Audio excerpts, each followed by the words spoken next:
Hello viewers, தினம் தினம் 3 கேள்விகள். அதில் 3வது கேள்வி பார்த்துருவோமா? இது 4 கூற்று கொடுத்துருக்காங்க. இதில் சரியான கூற்று எதுன்னு கேட்டிருக்காங்க. சரிங்களா, பார்த்துருவோம். கூற்று 1 என்னது? காங்கிரஸ் கட்சி 1923 சென்னையில் நடந்த தேர்தலை புறக்கணித்தது அப்படின்னு சொல்லி போட்டிருக்காங்க.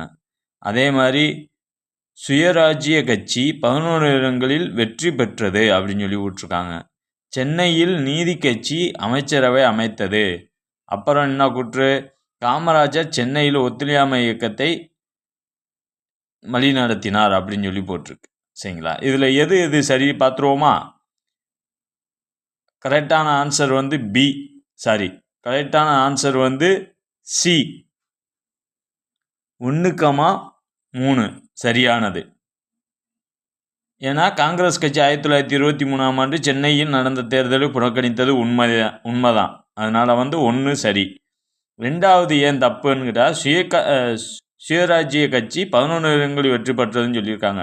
ஆனால் ஆக்சுவலாக வெற்றி பெற்ற இடங்கள் 20 இடங்களில் வெற்றி பெற்றது. சரிங்களா, அதே மாதிரி சென்னை நீதி கட்சி அமைச்சரவை அமைத்தது அப்படின்னு சென்னையில் நீதி கட்சி அமைச்சரவை அமைத்ததுன்னு சொல்லிவிட்டாங்க. கரெக்ட் தான்.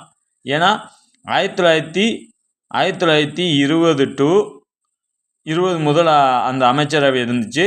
அப்புறம் 1923 தேர்தலுக்கு பிறகும் அமைச்சரவை அமைச்சது நீதி கட்சி.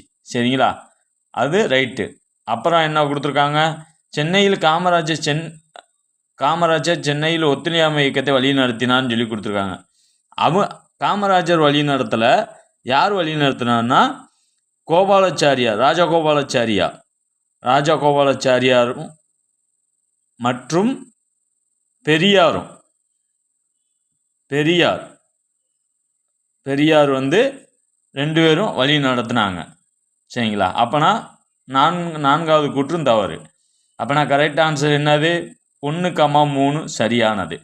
தேங்க்யூ ஃபார் வாட்சிங் my video. Support my channel, subscribe my channel. Thank you.